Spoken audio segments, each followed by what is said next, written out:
Como assim uma questão de fé? É suposto eu morrer agora? O único médico que eu tenho está-me a dizer que eu tenho que ter fé? Vai acabar a minha vida assim, é isto?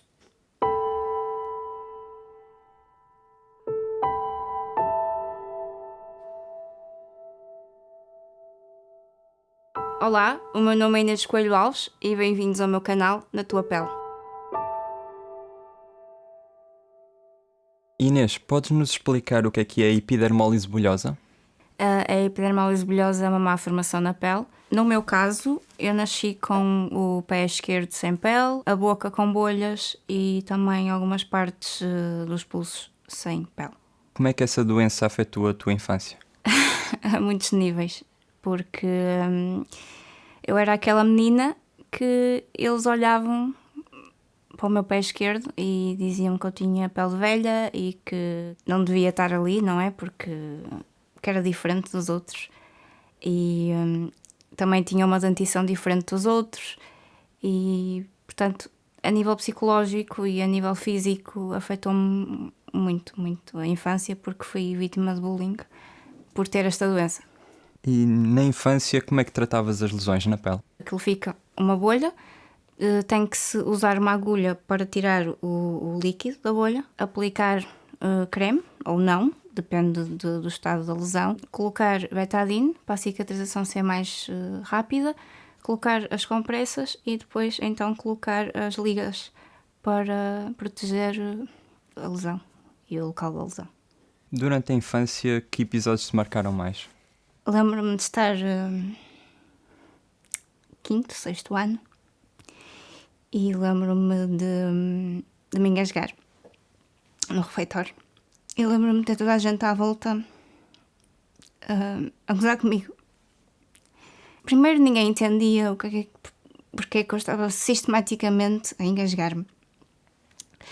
Segundo, nem eu entendia. E achavam talvez que aquilo fosse fita, não é? Porque estar sempre a acontecer e eu própria também não entendia porque é que estava sempre a acontecer. Acho que foi nessa altura que eu senti a ansiedade. Foi a primeira vez que eu senti a ansiedade na minha vida e tinha 12 anos, 13. E nessa altura em que te engasgaste, já sabias que isso poderia estar relacionado com a epidermólise? Não fazia ideia. Houve alguma pesquisa em relação ou que fizesse ligação à doença? Do esófago, do engasgamento? Sim, na altura. Não porque lá está, ninguém sabia o porquê destes episódios, ninguém sabia, não sei, provavelmente poderia ser só uma criança a deglutir mal, a fazer uma má investigação e a ficar engasgada. Portanto, não houve nenhuma pesquisa que levasse a... Então, e se tu tinhas esse problema na digestão, como é que os teus pais lidavam com isso? Como é que eles faziam para te alimentar? Porque deve ser realmente difícil. Sim, minha mãe fazia muitos batidos, muitos líquidos. Havia momentos em que eu dizia que não conseguia comer certas coisas sólidas. O meu pai ou a minha mãe achavam que poderia ser fita, não é? Porque ninguém sabia. E então a minha mãe alimentava-me a batidos, a sopa, metia lá tudo na sopa, peixe, carne, era tudo lá para dentro. Claro que isso também me traumatizou porque levava ali uma subcarga de coisas, aquele sabor horrível da comida. E, por exemplo, o meu pai, coitado, dizia: não comes ao almoço, vais comer ao lanche. Mas a minha mãe não deixava. A minha mãe, tipo, dava-me batidos. Se calhar ela, no íntimo dela, entendia que se passava alguma coisa mais. Eu lembro perfeitamente de um verão que eu dizia: eu não consigo comer nada sólido. Eu não dizia isto, que era criança, mas eu não consigo comer queijo, eu não consigo comer bolachas. Não passava, não dava mesmo. Então passei um verão inteiro a líquidos. Então, na tua infância, quando tinhas de comer na escola, eles serviam-te mesmo que serviam às outras crianças, correto? Sim, no infantário, portanto, eu tinha que comer lá, não é? Ahm, Portanto, eu comia tudo o que eles comiam, mas escondia muita comida. A comida que eu não conseguia comer, eu escondia. Já na escola primária, só comi lá 2 vezes porque não aguentei, não dava. E como tinha a casa perto, vinha comer a casa. Depois, quando passei para o 5º, 6º ano, é que comecei a comer todos os dias na cantina e sim, tinha que comer tudo o que eles me davam. Tendo já o alerta de que tivessem um olho em mim para eu comer tudo. Porque, lá está, eu era uma criança que não comia como as outras e ninguém entendia porquê, então estavam alertados para estarem mais em cima de mim para eu comer a comida toda. Em termos de brincadeira com as outras crianças, durante a infância, houve alguma diferença? Tiveste A alguma... única diferença é que eu brincava igual. A única diferença é que se eu caísse eu ficava logo magoada. Tanto ficava logo em ferida. Mas acho que era atrevida, pronto. E então, e as pessoas entendiam o que é que te acontecia? Não. Ninguém entendia. Desde do pé ser diferente, desde não conseguir comer como os outros comiam, desde não é de brincar, porque eu brincava como eles brincavam, só que era logo com tudo em ferida. E às vezes tinha que bater o pé em algumas coisas e eles não entendiam isso, e claro, são crianças. Como é que lidavas com isso? Mal. Mal porque não é que não tivesse amigos, porque tinha amigos, mas era criança diferente. E ninguém se quer dar com a criança diferente, ou ninguém se dá muito tempo com a criança diferente. Então lidava mal. Sim. Quando é que tiveste consciência da tua doença?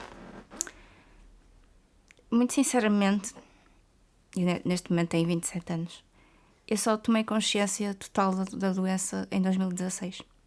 Foi o ano em que eu percebi o que realmente tinha e o que é que estava a enfrentar. Como é que tomaste consciência da tua doença? O que é que aconteceu? Esta doença é uma doença que se vê, não é? É uma doença que tu olhas para a criança que tem a epidermose bulhosa, o adulto que tem a epidermose bulhosa, e tu consegues perceber que essa pessoa tem a epidermose bulhosa, não é? As pessoas olhavam para mim e sinceramente não viam nada. Eu própria não via nada. Mas eu sempre estive em hospitais.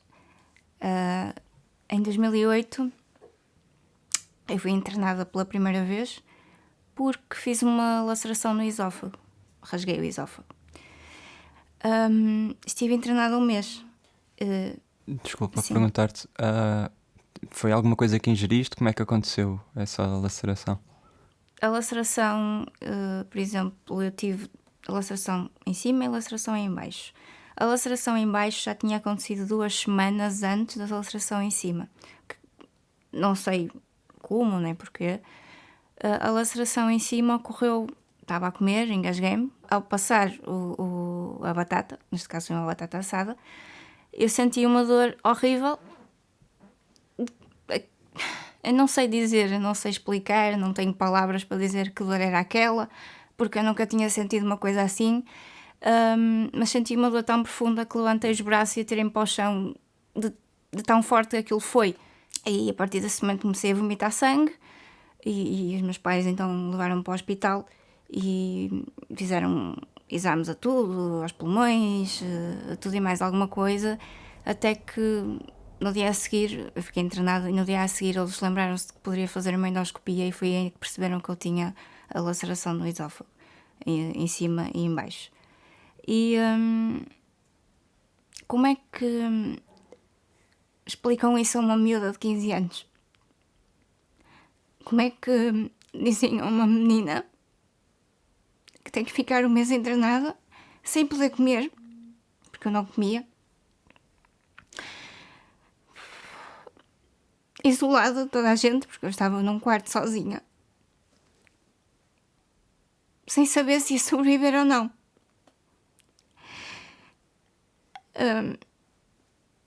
Mas nessa altura eu não tinha consciência que isto poderia ser a minha doença. Eu não fazia ideia. E para te responder, eu fiz mais 2 internamentos, talvez, 2011, 2013. E em 2013, nesse internamento que fiz, que foi um internamento em que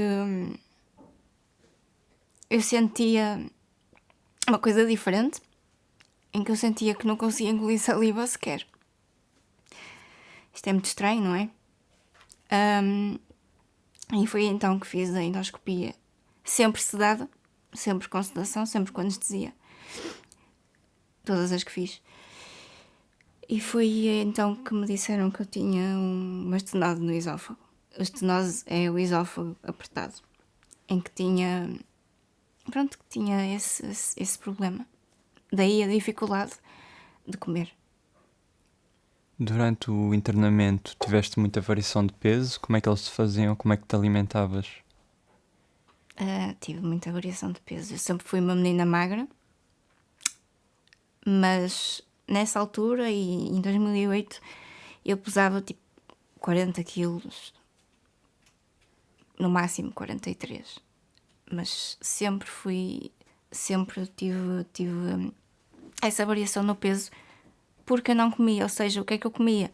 Era alimentada por soro ou por uma alimentação parentérica perisférica, que é a alimentação na veia, ou então aqueles iogurtes que são muito consistentes em peixe e não sei o quê, eu tomava isso, que são os diazepes. E o que é que aconteceu em 2016? Portanto, em 2016 foi a tomada de consciência do que é a epidermólise bulhosa. Ou do que é que eu tinha. Portanto, eu em 2016 fui internada, mais uma vez, porque estava em casa e não conseguia sequer engolir saliva. Sabem aquela cena de vocês acordarem? E uma coisa simples, não é? A pessoa acorda, engole saliva, é uma cena inata, tipo, toda a gente faz isso, ninguém sabe o que faz, porque é inato. Eu fiz e fiquei engasgada com a saliva. A saliva não passava. E então, ao hospital, não é? Lá fomos nós para o hospital, eu e os meus pais.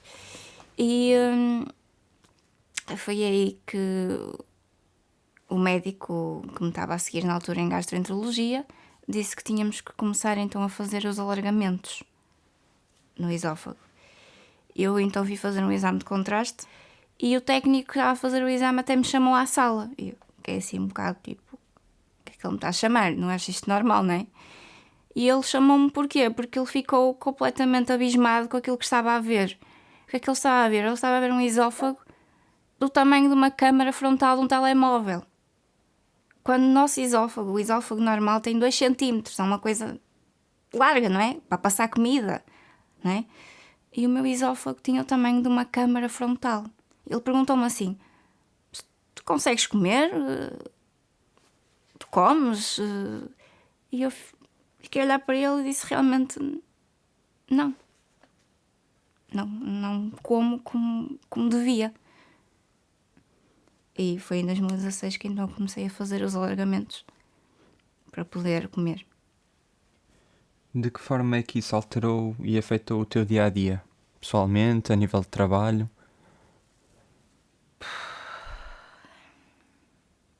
Eu nessa altura estava a dar aulas de dança. Foi a altura em que eu fiquei mesmo muito doente. Mesmo muito doente. Muito magra, não comia nada, só líquidos. E então eu ia para as aulas e tinha que ir com os suminhos e tinha que ir com aquelas coisinhas de fruta, os beijinhos de fruta, para beber, para poder dar as aulas. E foi aí que eu percebi que as pessoas não entendem, não percebem, não querem entender, achavam que aquilo era da minha cabeça, porque, não é, super magra, a ir para lá comer cenas líquidas, sempre a um passo de desmaiar ou de não estar bem, não é? Que aquilo era muito físico, é dança. Isso afetou-me muito a nível de trabalho. Muito, porque era uma pressão que me estavam a pôr em cima muito grande. Porque eu já tinha isto e eles duvidavam se eu tinha aquilo ou não, não é? E eu só queria fazer o meu trabalho e vencer isto. Era a única coisa que eu queria. Mas foi aí que eu tive que deixar o que eu mais gostava de fazer, que é dar aulas de dança. Deixei o teatro e tive que procurar outros caminhos. Caminhos esses que não me provocassem ansiedade, nem stress, nem me deixassem contra a parede. Nem que tivessem pessoas a dizer: olha, eu não quero pessoas doentes a trabalhar para mim, porque isso aconteceu-me. Ninguém merece ouvir isso. Muito menos quando se tem uma patologia destas, que é rara. A tua patologia enquadra-se em que percentagem? 2% mundialmente. Ou seja, eu estou nos 2% que não é classificado na doença, porque a doença tem alguns tipos, tem 4 tipos, e dentro desses 4 tipos existem 30 subtipos, e eu estou nos 2% mundialmente que não é classificado. O que é que tens a dizer sobre a medicina tradicional e a forma como foste tratada nos hospitais e os procedimentos todos? E quando eles descobriram, mesmo sabendo que tipo de doença tu tinhas, se eles tiveram cuidado, o que é que achaste? Bem sinceramente,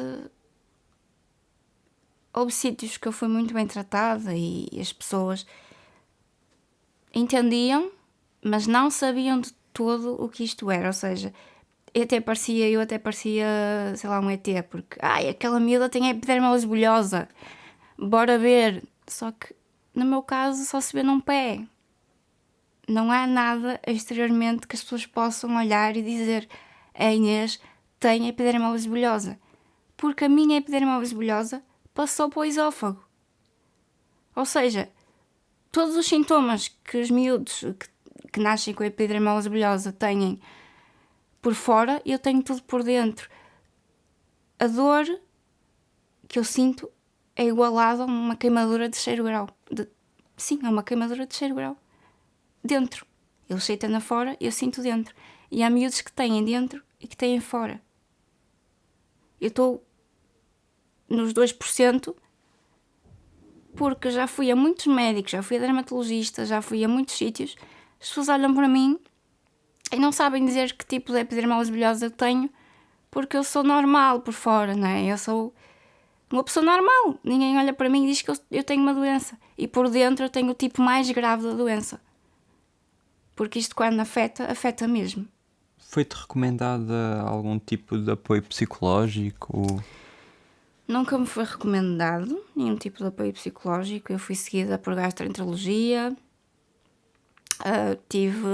Quando fui internada em 2008, fui seguida por pedopsiquiatra, porque era uma criança, não é? E uma criança que viveu aquele episódio de um internamento, e que depois desse internamento se seguiu um abscesso enorme, porque eu não podia lavar os dentes, eu não podia nada, eu não podia beber água. O simples gesto, o simples ato de a pessoa levar-me um bocado de água à boca, eu não podia beber água. A água que eu bebia era numa compressa dada na minha boca.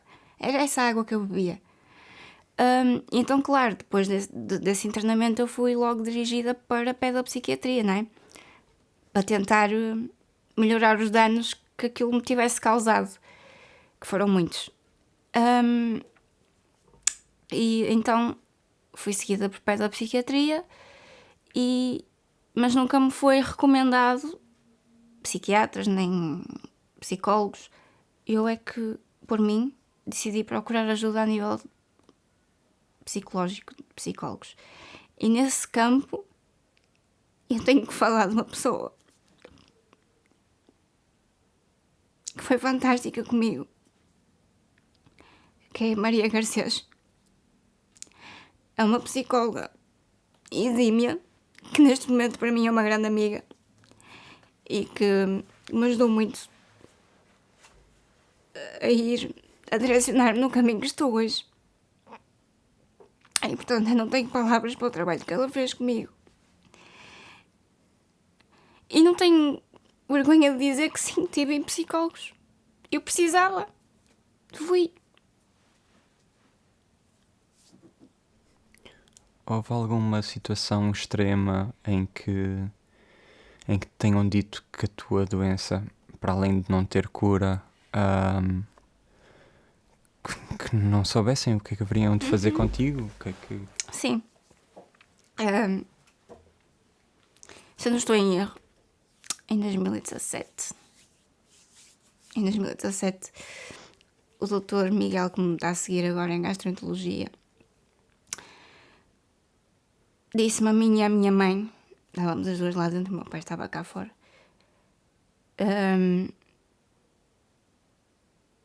que era uma questão de fé. Já não sabia o que havia de fazer mais. E eu pensei, como assim uma questão de fé? É suposto eu morrer agora? O único médico que eu tenho está-me a dizer que eu tenho que ter fé?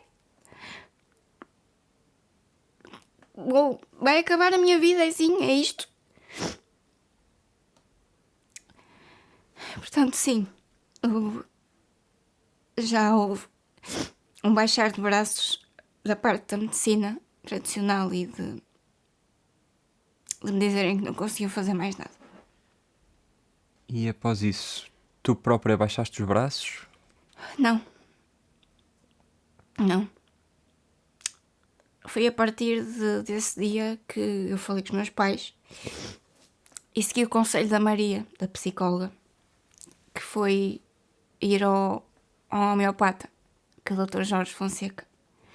E fomos, e vou mesmo ser sincera, fomos por ser a última esperança, né? Porque não conhecemos nada da homeopatia, não sabíamos, nunca tínhamos ouvido falar, nem de casos de sucesso, nem de nada, não conhecíamos esse campo.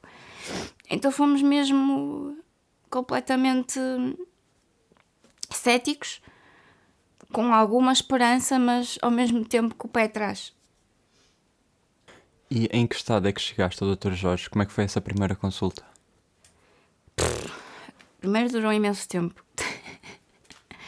porque eu estava a tomar uma dose enorme de cortisona, estava a tomar antidepressivos sem ter depressão, né?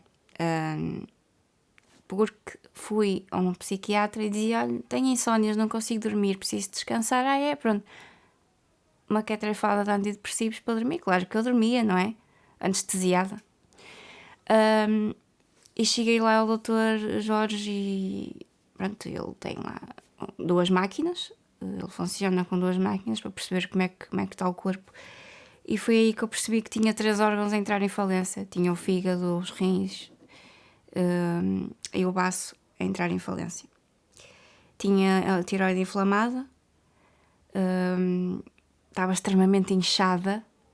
Eu sempre fui uma pessoa muito magra e cheguei aos 60 quilos de inchaço. Esse inchaço foi devido ao quê? À cortisona e aos antidepressivos. Sim. Então qual é que foi o processo a seguir? O que é que tu alteraste na tua vida para seres a mulher que és hoje? Primeiro, isto foi uma luta interna muito grande, porque o Dr. Jorge mudou-me a alimentação completamente. Portanto, foi uma limpeza total. A alimentação, a partir do dia que eu fui lá, a alimentação mudou totalmente. A medicação que eu estava a tomar, a cortisona, os antidepressivos, portanto, a cortisona comecei a diminuir nas doses, os antidepressivos comecei a fazer desmame, né? E comecei então a tomar a medicação dele, natural, né? O processo de medicação natural, dos químicos para o natural, e notou-se muito que, por exemplo, eu não tinha a menstruação há 2 anos e no dia a seguir ao ir ao Dr. Jorge a menstruação apareceu. Sim, isto aconteceu. Nós na altura também ficámos assim todos espantados, mas isto aconteceu e uma realidade, porque eu não lhe contei nada e ele perguntou-me há quanto tempo é que eu já não tinha a menstruação. E portanto, esse processo de eu ter ido lá até começar a desinchar e a ficar um pouco melhor durou 1 mês e meio, mais ou menos, 2, que foi até ir então outra vez ao Dr. Miguel. Quando fui ao Dr. Miguel fazer outra vez a endoscopia para perceber como é que aquilo estava, ele veio ter connosco super surpreendido porque para ele aquilo tinha sido um milagre. Porque o meu esófago tinha ido de 0, não digo para 100%, mas para 50%. De que forma é que podes ajudar outras pessoas que tenham esta doença, talvez a seguirem os teus passos? Eu estou a fazer este vídeo hoje porque,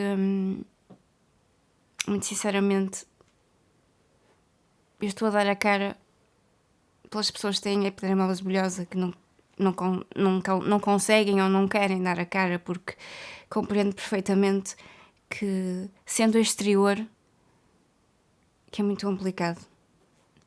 Eu como tenho, mas não se vê, eu posso perfeitamente estar cá hoje e dar a cara por elas todas, e é isso que eu quero fazer.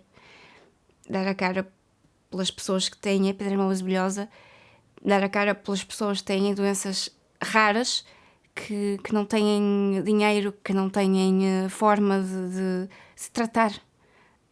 Porque eu falo por mim. E se não tivesse os pais que tenho, eu já não estava aqui. A estimativa de vida para quem tem esta doença é de 25 anos, 30. Mas bem mais para os 25. Se tu passares a fase da infância, é uma festa. Podes dizer que é uma festa. Portanto, eu quero que essas pessoas saibam que não estão sozinhas. Eu tenho esta doença e luto com ela todos os dias, porque isto não é fácil. As pessoas podem olhar para mim e eu ter uma boa aparência, estar maquilhada e ter tatuagens, porque sim, isso é forma, onde as pessoas pegam mas esta doença tu não pode ser tatuagens. Eu posso, porque a doença está dentro, não está fora. Existe alguma associação que defenda essa doença cá em Portugal? Já existiu, já não existe. Quem quiser pode entrar em contacto contigo. Quem quiser pode entrar em contacto comigo. Estou aqui para falar mais sobre o que eu passei, os processos todos que eu passei e ajudar quem precisa com a minha história de vida e com o médico que eu estou agora. Alguma coisa poderá vir a ser feita em prol da doença? Acha que o Estado alguma vez pode dar mais apoios ou ajudar? Eu acho que sim. Eu quero acreditar que sim. Sendo esta uma doença rara e que não é de todo conhecida, nós precisamos de apoios, nós precisamos de ajuda. E, acima de tudo, nós precisamos que esta doença seja conhecida, que isto seja falado, que isto seja caso de televisão, por exemplo. Nós precisamos disso. Quem tem epidermose bulhosa precisa disso. E, portanto, sim, eu quero acreditar que o Estado pode vir ajudar pessoas que sofrem de epidermose bulhosa ou de doenças raras ou outros tipos de doenças que neste momento não têm apoios. Quero acreditar que sim. Muito obrigado, Inês. Obrigada.